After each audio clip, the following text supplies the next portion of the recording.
Hi everyone, this is Leah Lawson. I am here today participating in a video hop with Pinkfresh Studio, all centered around our liquid watercolors. We have a great list of designers on board, sharing projects with you, inspired by using their liquid watercolors. And of course, the hop is never complete without some prizes. There is a full set of liquid watercolors up for grabs at the Pinkfresh Studio YouTube channel. And then I have a $25 gift card for you as well. I am creating this fun galaxy background themed card for you today using my Pinkfresh Studio liquid watercolors. These are the new packaging for our liquid watercolors. As you can see, we did have the glass bottles at first.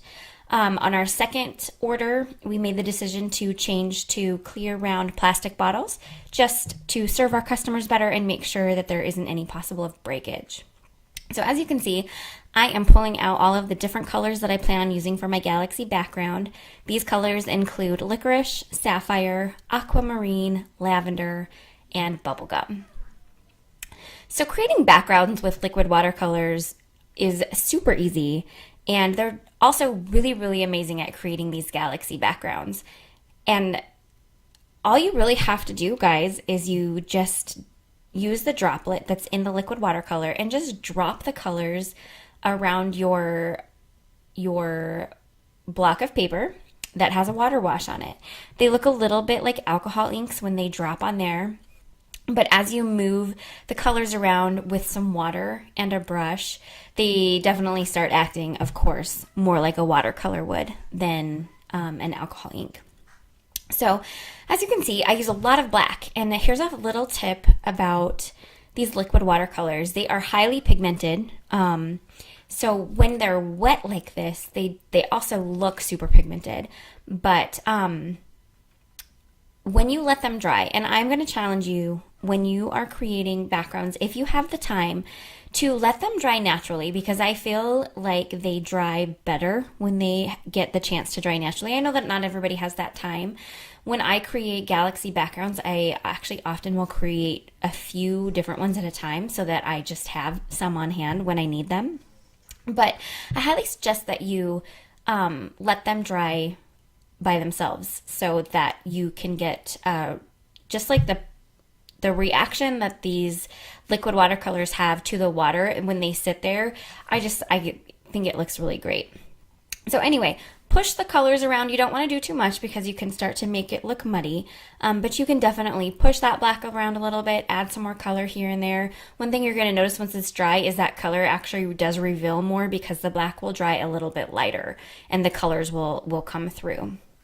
So when I was actually painting my background, I had purposefully not changed my water. I had used some gold paint in it beforehand, and I actually really loved how some glitter popped through as I was creating the background. So I took that a step further, and I just blended some Delicata Golden Glitz ink on that to bring some more shimmer to it. You definitely can't see it on the video and it doesn't show up in pictures, but it does show up in real life.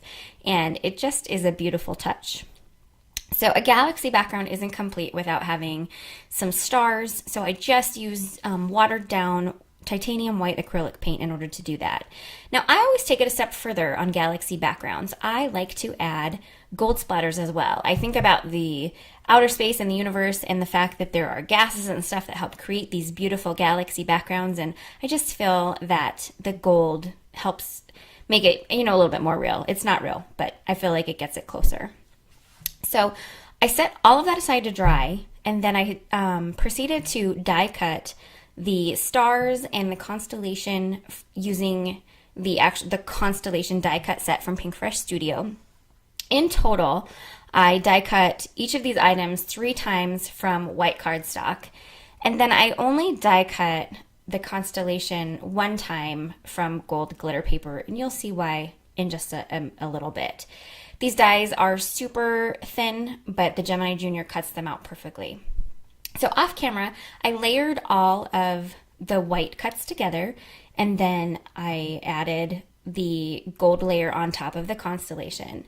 So now you're going to see why I actually didn't cut the stars out from gold glitter paper as well.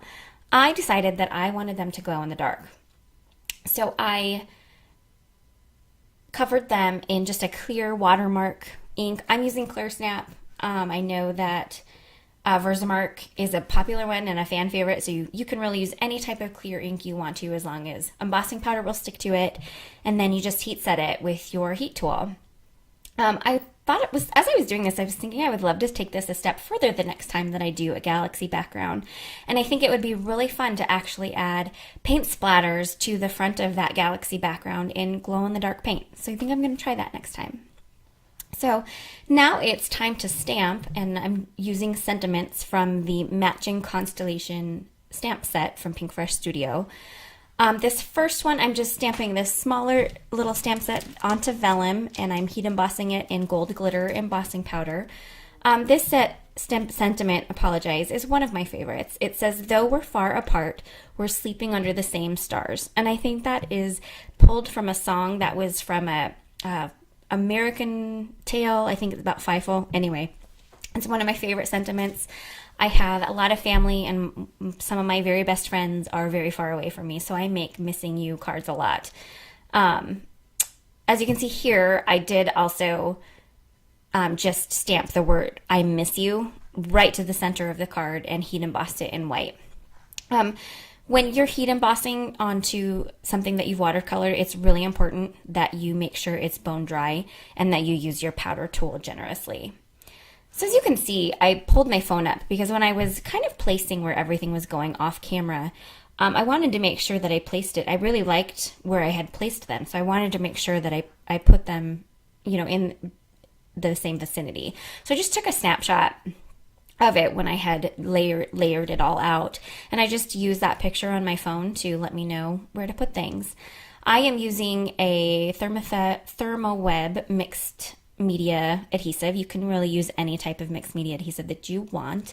I do transfer mine into one of those bottles with the thin tips from Doris, but you can use it any way that you want. So the final steps to creating this card were adding that vellum sentiment to the corner, and I just used some vellum tape to do that. And then I accented here and there with my signature iridescent jewels. As you can see, I kind of fussed around with it a bit. I wasn't really sure where I wanted them to go, but in the end I had them put them down around the sentiment and then up in the upper left corner, and I think I changed out one of the colors afterwards as well. So that is my galaxy card that I wanted to share with you today for the Pinkfresh Studio Liquid Watercolor Video Hop. As I mentioned, there's prizes to be won, tons of inspiration, tons of amazing designers sharing their projects using the liquid watercolor. You can get all of the details on my blog at leahlawsoncreates.com. I will add a link down below in the description. Other than that, leave a comment for your chance to win a $25 gift card, and subscribe to my channel if you like what you see. Thanks. Have a good day.